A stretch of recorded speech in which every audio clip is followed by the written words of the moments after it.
Pushkin. When we think about the factors that affect our happiness, we often focus on the big stuff. Things like finding the perfect relationship or doing work that gives us a sense of purpose. But we often forget that the little things can matter a lot too. A well-timed joke, a touching song lyric, and especially a memorable quote. These are the sorts of things that can instantly lift our spirits and even help us tackle tough problems. And there are few people who understand that better than this episode's special guest. So I'm Gretchen Rubin. I am so happy to be talking to you today. Gretchen is a best-selling author, the acclaimed host of the podcast Happier with Gretchen Rubin, and one of my favorite experts on the nuances of human nature. Gretchen has just released a new book entitled Secrets of Adulthood. In it, Gretchen offers her readers practical insights for navigating the daily challenges that come with being a functional grown-up in the modern world. But Gretchen manages to share these helpful insights in a truly creative way. She distills more than 200 complex life lessons into short, concise aphorisms. Short, punchy sayings that manage to pack a whole lot of wisdom into just a few words. So tell me the origin story of this book, because it seemed like it had, a few threads of how you got to it. Exactly. There were a couple things that came together. One is I am a writer, and I do feel that sometimes an idea, maybe just one sentence, will cross our path and suddenly we see the way forward, or suddenly we have insight into a situation in a way that's really illuminating. And I had really been pushing myself over the years to write aphoristically, meaning trying to convey big ideas in a short sentence. And then also I was feeling like, okay, there are these insights that I'm gaining, and I wanted to be able to share them with other people. So I really set myself the aim of trying to write these and gather these. But you did this in the form of these aphorisms. So what is an aphorism? We all know proverbs, and a proverb is like a piece of folk wisdom, like a stumble may prevent a fall. Like nobody's associated with that. That's just like a thing we all say. And then an aphorism is when somebody says something, like Mark Twain said it, Marcus Aurelius or Montaigne. One of the biggest challenges is pronouncing everybody's name. Publilius Syrus, all that. My own favorite aphorist is Marie von Ibn Eschenbach, who nobody else remembers, but I'm going to try to bring her back into fashion because I love hers. So like one of her aphorisms that I love is, you can fall so fast, you think you're flying. Oh, that's a good right? one. It's like, whoa.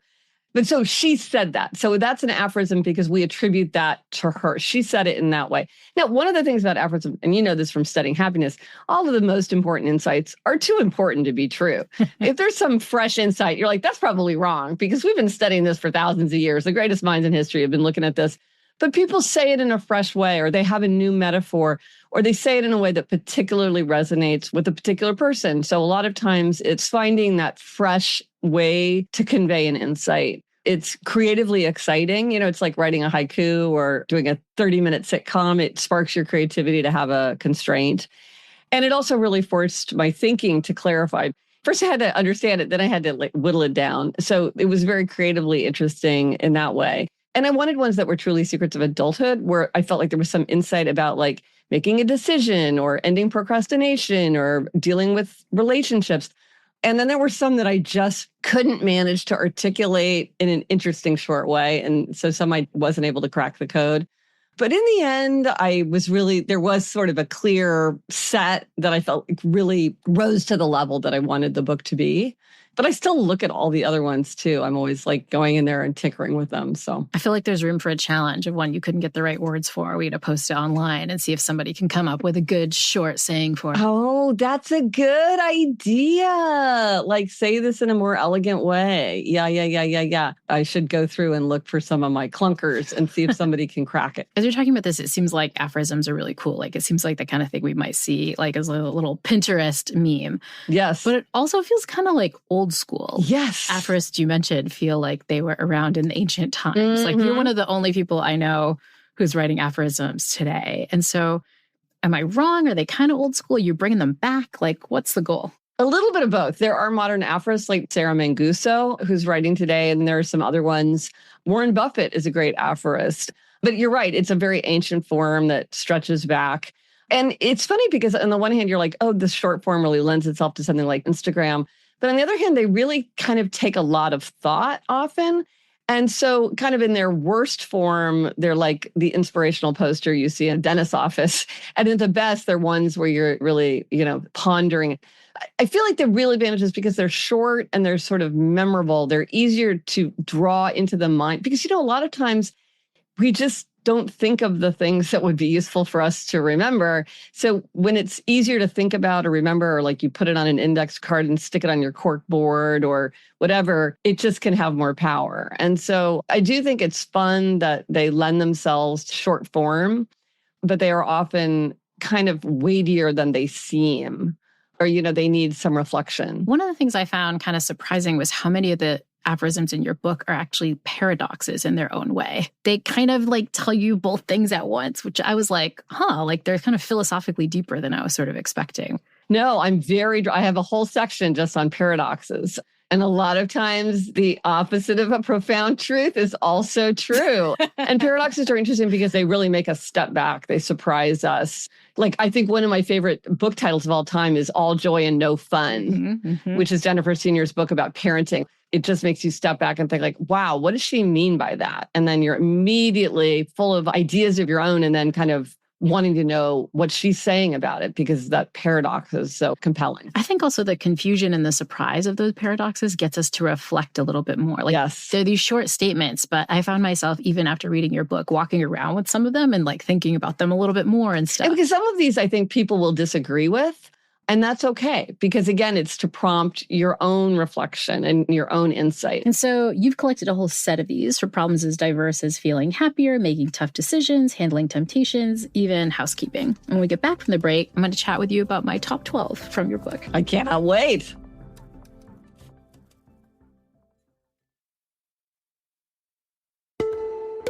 Author, podcaster, and happiness expert Gretchen Rubin has a gift for crafting clever aphorisms. Short, powerful sayings that capture life's truths in a memorable way. Her new book, Secrets of Adulthood, is packed with these insightful one-liners. And today, we're diving into my top 12. My first of my favorite 12 aphorisms in the book is one that's about happiness. It is the aphorism, happiness doesn't always make us feel happy. Okay, so you're the perfect person to talk about this because you approach this scientifically. Now, approaching this scientifically, you cannot say that. Because you have to say, I have to define what happiness is and what happiness isn't. And so this kind of paradoxical statement is not true. But I think for the lay person and the way the ordinary person uses the term happiness, I think that it is true. Because sometimes we do things that make us feel happy, but that also make us feel unhappy or make us feel bad because they're part of living up to our values. And I always think of the person who goes to visit an estranged parent in the hospital and they don't want to go and they don't enjoy going there and they dread it. But still they go because in the end, it's still your father. You're putting your values into the world. You're doing what's right. And so you're happy even though you don't feel happy. And so happiness doesn't always make us feel happier. I think sometimes people get confused thinking, well, if I live a happy life, I'm going to score 10 on the 1 to 10 scale. And that's not realistic and it's not even a good life. So that's what I was trying to capture with that. No, I love this. It actually fits with what researcher Sonia Lyubomirsky calls 2 parts of happiness. She says happiness is about being happy in your life and with your life. And I think the feeling happy part is the happiness in your life. It's like your sense of positive emotion and a lack of negative emotion. Yes, exactly. But being happy with your life is the happiness part in the aphorism. It's kind of the overall living up to your values, having a life of flourishing. And Sonia is one of the first to point out that those things don't always go together. Right. That the things that make you feel hedonically happy and experience lots of positive emotions might make you feel empty when it comes to how you're thinking about your life, and vice versa. Visiting a family member who's terminally ill, that might not feel great in the moment. It might feel terrible. But ultimately, it's kind of getting you towards a life of true happiness and flourishing. Well, and I think this explains a lot of what some people think is sort of a paradoxical thing about children, where people are like, if you look at people's happiness when they're children, well, a lot of times they're not very happy. They're annoyed, they're stressed out. But then if you say, what makes you happy? People say, my children make me happy. And it's like, because happiness doesn't always make us feel happy. Okay, so can I do another way that happiness doesn't always make us feel happy? Absolutely. I think this is a deep way of conveying this idea of hedonic adaptation, the fact that we get used to stuff. Ooh, I hadn't thought of it that way. Yeah, so you hit the lottery, you get married, you get the promotion at work. You get air conditioning, you get elevators. Right? And you have this moment of this awesome thing comes in and you think, this is going to make me feel happier. But then you don't actually feel as happy as you think. Interesting. Laurie, I have to say, I I never thought of that myself, even though I wrote it. So see, you're already taking me deeper. I love it. Nice. That's a whole different way of interpreting it. Okay. So now we go into aphorism number 2 about the social world. This one rang deep for me. We care for many people we don't particularly care for. I care for so many people I don't particularly care for. And that's one thing where just reading it, you're like, yeah. Because sometimes I think people are confused, like, why is this person in my life if I don't really enjoy their company, or we don't have anything in common, or, all we have is our childhood. And it's like, but we care for many people we don't particularly care for. Yeah, I'm feeling this right now because we just had a midterm for my happiness class that I teach at Yale. Oh. And the students totally bombed the midterm. And I'm kind of both annoyed, I'm mad at them. Like, why didn't you study? Why didn't you get it? Ooh. But also, like, I want them to learn. I'm going to put lots of effort into kind of helping them. And I feel like this happens so much in so many of our caregiving roles. I think of teachers being partly a caregiver. But, when we're doing elder care, you might be caring for a parent who has such dementia, you don't even connect with them or relate to them. They don't even know who you are, but you care for them. Mm-hmm. Your kids can be incredibly frustrating and drive you crazy. You're not caring for them in that moment, yet you are caring for them. So, and I think when you say something in a really concise way, it kind of allows more interpretation because less is spelled out, more can be put in. Yeah. And I think with this one, it reminds me that the frustration, the fact that I'm feeling so upset about kind of putting the time in is because I care for them. It almost let me like take a breath back of like, oh, it's because I love my students. It's because I love these people that I'm putting time into. So the reason you're so annoyed is because you do care for them. Yeah. Okay. That's the social world. I had a bunch that I loved that were basically aphorisms about self-talk strategies. I don't know if you think of them that way, but that's how I thought of them. I don't. So I'm intrigued to hear what that is. So number 3, repeatedly rehearsing disaster doesn't protect us from it. Yes. This one was one that I needed to hear because I am someone who repeatedly rehearses disaster a lot inside my head. I'm curious some of your favorite strategies to nip that rehearsing of terrible things in the bud. One of the things I like to do is to make a list because I feel like part of why I ruminate is just my brain is like, don't forget, don't forget, don't forget, don't forget. And if I write it down, then I'm like, okay, it's memorialized somewhere. And so my brain can let go of it. Then I do that whole thing about like, well, what's the worst that can happen? You're like, the worst that could happen is like, I miss my flight. Okay, then what would happen? Well, I'm in the Denver airport. There's a lot of flights to the East Coast. Like, it wouldn't be that bad. I'm not traveling with a toddler, so it could be worse. And also just reminding myself that I think sometimes we fall into this kind of superstitious belief that if we really rehearse something, we kind of will offset it. It's sort of protective magic. And that just isn't the case. I mean, it's one thing to be prepared for something like I live in Los Angeles, I'm going to have my go bag ready. But if I'm just constantly going over it and over it in my mind, then that's not doing anything. There is no protective magic that I'm invoking. Yeah, one of my favorite studies to share with my students is by my former colleague, Susan Nolan-Huxtema. And she is the study where she looks at the level of rumination that students go through, either by kind of telling them to ruminate or just saying not to ruminate. It's like, think a lot about this, or give yourself a strategy that whenever you start to ruminate, you do something else, distract yourself, right? Yeah. And what she finds is that the students in the rumination condition, they wound up actually performing worse on this problem. So the more they thought about it, the more anxious they got. But like, it didn't actually help them solve the problem at all. They were better off when they just kind of distracted themselves from this thing that felt so scary. Right. So it doesn't protect us from it. Then there's also scheduling time to worry, where you're like, I'm going to worry about this from 3 to 3:30 tomorrow afternoon. And other than that, I'm not going to worry about it. That can work too sometimes. Okay, now getting to self-talk strategy and aphorism number 4. One day now will be a long time ago. Yes. This hit me in 2 ways. One is it really brought up all the strategies that I talked with my colleague Ethan Cross about, his idea of what's called distant self-talk, that you sort of, project yourself into the future. What's this going to feel like 10 years from now? What's this going to feel like 5 years from now?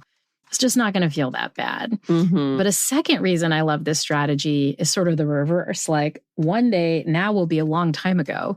So you better appreciate the now while you got it, right? You have to savor the moment and notice what's going on because like it's fleeting. It's going away really soon. Exactly. Both are true. You want to relish what there is, but then also remember that you can put things in perspective. Okay. That was number 4. Now I get to number 5. This one was like really hit me in the like cognitive science soul because there's so many studies on this. Love this one. It is, by changing our words, we can change our perspective. Yes. So good. I'm a huge fan of reframing. It is bananas how much it matters because I used to think like the situation is the situation. And like, you kind of can't change the situation just by the way that you talk about it. But in fact, it's wild to me how much a change. I mean, the classic example is, do you have to do it or do you get to do it? Yes. That's huge. Do you play piano or practice piano? Mm-hmm. Do you have social time or do you network? There's so many ways where you can reframe something and really change your attitude toward it. I remember when my daughter was young, and when you have a newborn, you have to go to the pediatrician all the time. And I was complaining to my husband, oh my God, you get all these doctor's appointments, such a hassle. By chance, my in-laws live right around the corner from us. I mean, right around the corner. You do not even cross the street. And he goes, oh, well, call my mother. I bet she'd do it. And I was like, oh, no way. I want to be the one to do it. So I wanted to complain about it. But the minute somebody said, oh, you don't have to do it, I was like, no. I want to do it.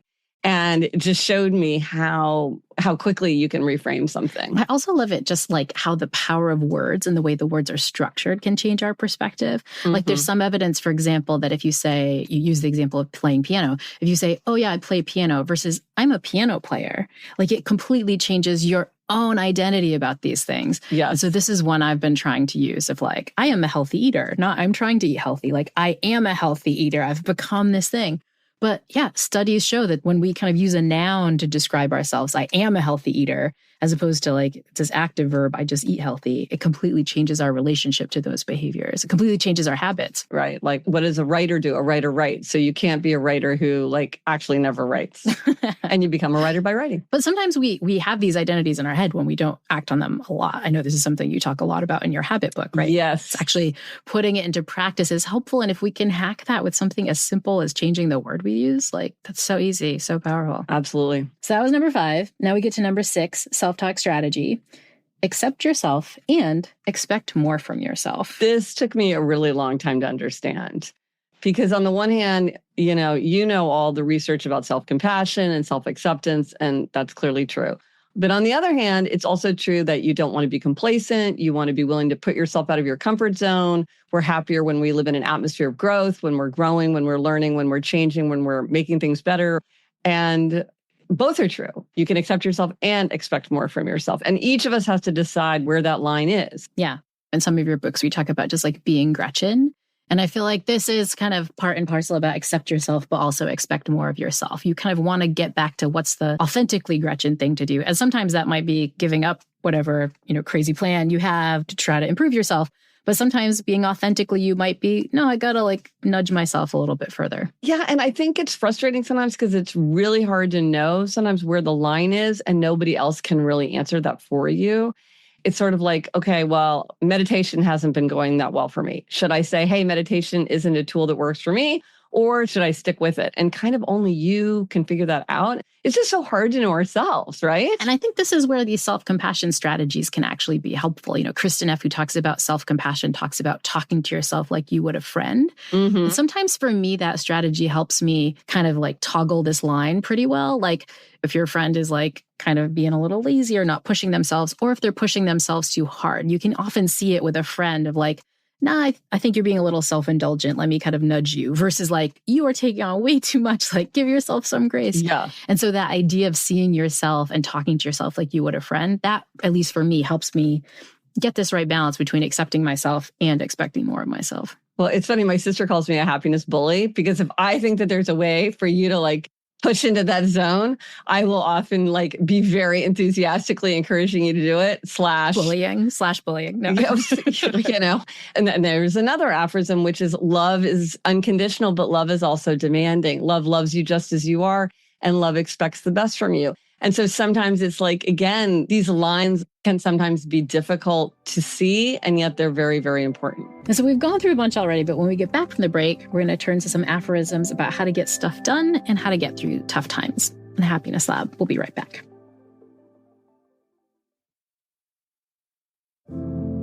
Today we're breaking down my favorite aphorisms in Gretchen Rubin's new book, Secrets of Adulthood. Before the break, we tackled Gretchen's quotes about happiness and self-talk.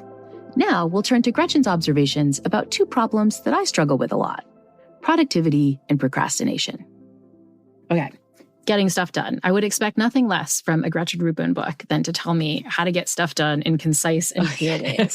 But I had 3 of them from the book that I really loved. The first was, good intentions mean nothing unless they inspire practical actions. This is my like Achilles heel when it comes to being a happiness expert, is like actually getting stuff done. I know all these things that I'm supposed to do, but it's really hard to put those things into action. That is it, because it really doesn't matter what your good intentions are. And I think sometimes good intentions can even be draining and discouraging, because if you keep making them and then they don't turn into practical actions, then it can kind of weigh you down. Whereas if you never thought about it at all, you would be skipping through your life not feeling like there was something you were leaving undone. So I just feel like it's really helpful to think like, well, I have to figure out a way to turn this into a practical action. And I love this idea of practical action, because I think it reminds us not just good intentions mean nothing unless they inspire action. Throwing that practical word in there, I think, is helpful, because it's like, it's got to be practical. It can't be like, I haven't exercised in the last 3 years and then tomorrow I'm going to run a marathon. It has to actually fit your real life. It has to fit your boundary conditions and your habits and your lifestyle. Yeah. So for me, that extra word really made me much happier with this aphorism. Now we get to aphorism number 8. Okay. Don't expect to be motivated by motivation. And I think the word motivation is very confusing, because motivation conflates the idea that you very much want to achieve an aim and that you're doing work toward that aim. And in my experience, people are often extraordinarily desirous of an aim. They desperately want to achieve that aim, and yet they're not doing anything to get themselves towards that aim. So are they motivated or not motivated? I don't know. Don't expect to be motivated by motivation. Yeah, I think one of the frustrating things about motivation is that whatever we mean by this word motivation, and I agree with you, there's like too many different parts to it. Yeah. Sometimes it just comes naturally. Like I've like such a sugar craving and I don't have to do any work to like seek out sweet, fatty food, right? The way that works, the way that kind of craving works, it's just completely different than the way I have to motivate myself to like have a hard workout or get a writing project done at work or like send off a few emails. And like, I wish they were one and the same. Why doesn't the brain work to make it one and the same? That's why I just don't think motivation is a helpful word. It's too loose. It gets into this whole thing where like sometimes we want to do something, but we don't really want to do it. Or we don't really want to do it, but we want to do it. It just gets very, very confusing. So I just say, stay clear of that word. And maybe we get a hint about how we can do better from aphorism number 9, which is one of the best uses of willpower is to avoid situations that require willpower. Oh, yes. Oh my gosh. I don't know where this one came from, but this is basically just straight out of Aristotle. Like this one's really ancient. Aristotle thought that the way you have willpower is you set up situations that you don't really need it at all. You set up situations so that basically your only reasonable course of action is to do the thing that at your very highest value level you wanted to do the most. Well, when I wrote my book about habits, Better Than Before, that was just the deepest thing, which is like everything should be a habit. Everything should be operating on automatic so that you're not deploying your willpower. Like I have a strong sweet tooth too. It sounds like you have a big sweet tooth. So I just gave up sugar. It's easier for me to just say like, I don't eat sugar. And then it's like, do I eat this cupcake? No, because I don't eat sugar. Do I eat this piece of free candy? No, because I don't eat sugar. Then I don't need any willpower, because once you've done it for like not even that long, your brain is just like, oh, that's not for me. And it just kind of fades into the background. So it sounds like your situation there is really like using words again, as we talked about before, to sort of set up like, I am not a sugar eater. I just kind of get rid of it. Mm-hmm. My move is situation support. Like I just don't have any sugar in my house when I'm trying to avoid this sort of thing. You don't have to resist the ice cream in the freezer because there's no ice cream in the freezer. Yes. Physical situation support. But I also love to use social situation support, right? Which is like hang out with other people who aren't going to like demand that we go to ice cream shop, or, hang out with other people who by their own behavior model this and make this easy for me. Mm-hmm. And that's actually what Aristotle thought of. He said, you actually get virtue from other people because your friends are your virtuous selves. It's funny, like with sugar, it was so noisy. It was so boring to have that in my head all the time. And I just remember like, it would just be there buzzing in my mind. It's there, it's there, it's there. And then I could just decide to turn it off. That is like your superpower. Because like I've tried to decide many times to shut it off, but my brain just doesn't work. Like that's it, never again.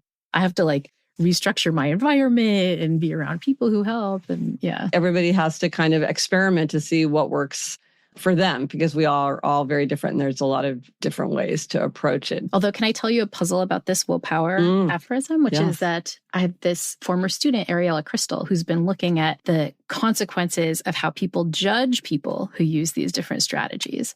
And a curious thing that she finds is that even though we know that setting up these situation supports help you, she finds that people like people who exert the willpower rather than set up the situation. So if you tell him, person A, Bob, really didn't want to eat sugar, and he just decided, hey, I'm not going to eat sugar anymore, right? Versus, there's Phil who decided he didn't want to eat sugar anymore, and he moved the sugar out of his house, and he made sure he only hung out with friends that weren't eating sugar. What you find is that participants like Bob better than Phil. They think Bob is more moral, a stronger person, and so... Or maybe they think that Phil's way is more realistic and therefore is more of a challenge to themselves. Oh, interesting. Yeah. Because if they're like, well, I'm not some Bob that can just go off and do it. So clearly that doesn't reflect on me. I mean, many people, when they start making their habits better, the people around them are often not very supportive, right? Because they start saying to themselves, like, maybe I should be doing this and I don't want to.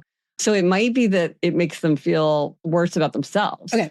Now jumping to number 10, aphorism about getting stuff done. Focus on actions, not outcomes. You update this to mean, don't try to learn to play the guitar, just play the guitar for 20 minutes every day. Yes. This is very Yoda, who I think has a different aphorism, which is do or do not, there is no try. Yeah, because a lot of times people will say things like, well, I want to write a best-selling novel. Well, you can't control whether something is a bestseller, right? That's something other people have to do. And you can't even control whether you can publish a novel, but you can write. People tend to have vague outcomes. People say something like, I want to learn Italian. It's like, that's a major, major aim, right? Or get more fun out of life. Whereas if you're really focusing on your action, like, I'm going to watch a classic movie every Sunday night. That's something where you're like, did you do it? Did you not do it? And that's a way to get more fun out of life. Or I'm going to practice my Italian half an hour a day. You can measure it. You know whether you did it or didn't do it. So you get a feeling of satisfaction. It's taking you toward your aim. But otherwise, these aims are just so big and vague. It's like on any one day, you're not going to have done it. It's very hard to even know if you're making progress. Yeah, it reminds me of what researchers often call these SMART goals. Yes. SMART is this acronym that stands for specific, measurable, achievable, relevant, and time-bound. The actions can be very specific. You can measure whether you did them or not. You know that you can do them. Yes. You can set a time limit on them so you know exactly when you're supposed to do that specific action. And the interesting thing is, like, even if you don't get to the outcome, you're getting closer to it than if you didn't do the actions in the first place. Exactly. Because you may never be fluent in Italian, but you're good enough to, go to Italy and talk to the waiter. I can order a cannoli. Yeah. So I think that that's why it's better to focus on your actions than on your outcomes. And so those were some pieces of advice for getting stuff done. My final two favorite aphorisms are pieces of advice we can use in tough times. Starting with number 11. Sometimes to keep going, we need to allow ourselves to stop. This one, especially in times when I was experiencing lots of burnout myself, reminding myself about the need to rest, that rest is an investment. So essential, but so hard to remember. I know, right? And I like the word stop, not just sometimes to keep going, we need to allow ourselves to rest. Sometimes to keep going, you need to allow yourself to stop. Not just rest, but pause, yes. Take a step away, right? Sometimes you just think, if I just go, I will just power through it. And then you just become more and more drained and overwhelmed and unfocused. I'm a big believer in a good night's sleep. I mean, if there is a cliche that I live by, it's everything looks better after a good night's sleep. I'll go to bed at 7:45 if I'm having a really, really bad day, because I'm like, I just need this day to be over. I'll feel better in the morning. Even that kind of letting yourself stop. And so, final piece of advice for tough times, and my final aphorism, which I really loved. Things often get messier before they get tidier. Yes. I've literally, since I read this aphorism, told this to 4 different people in my life who are going through various tough times and various moments of untidiness. So true. But we forget that things getting a little bit worse isn't necessarily a sign that they're not going to get better. We just can't think about paths towards progress without assuming it's going to be in some straight line. Yeah. I mean, this is one of those that's literally true and also metaphorically true, because it's literally true if you've ever tried to clean out your closet, but it's also very metaphorically true. If you're trying to do something like switch careers or change a relationship or something, a lot of times it can get very messy before it gets cleared up. I think it's also even locally, trying to get through a tough emotion. Right. I've been trying to engage in all these practices I tell my students about, sitting with and accepting your emotions. And when you decide to do that, wow, does it feel messy when you're sitting with sadness? Or wow, does it feel messy when you're really noticing that overwhelm? Yeah. But if you give yourself time to do that, then all of a sudden, you wind up in a much better place. Yes. But the tidiness is on the other side. Yep. Well, those are my favorite 12, and I hope my Happiness Lab listeners will check out the rest of the book. Well, this is so fun for me to hear which ones resonated with you, especially since you yourself are such a happiness expert. It's fun to see what caught your eye. So if people want to learn more or they want to hear more from you, where should they go? Well, they can go to happiercast.com/secrets. And then there's all kinds of information about the books and excerpts. And you can see the cover and order it if you want. Or you can just wherever books are sold. And just to recap my favorite of Gretchen's aphorisms, number 1, happiness doesn't always make us feel happy. Number 2, we care for many people we don't particularly care for. Number 3, repeatedly rehearsing disaster doesn't protect us from it. Number 4, one day now will be a long time ago. Number 5, by changing our words, we can change our perspective. Number 6, accept yourself and expect more from yourself. Number 7, good intentions mean nothing unless they inspire practical actions. Number 8, don't expect to be motivated by motivation. Number 9, one of the best uses of willpower is to avoid situations that require willpower. Number 10, focus on actions, not outcomes. Number 11, sometimes to keep going, we need to allow ourselves to stop. And finally, number 12, things often get messier before they get tidier. I hope at least one of these nuggets of wisdom connected with you as much as they've resonated with me. But that's not the end of the wisdom that Gretchen will be giving the Happiness Lab community. Because next time, Gretchen will return to share an episode from her podcast's new series on happiness, one in which the two of us chat about friendships, how they evolve, how they go wrong, and what we can do to make them healthier. So be sure to return for a special Friendship Roundtable next time on the Happiness Lab with me, Dr. Laurie Santos.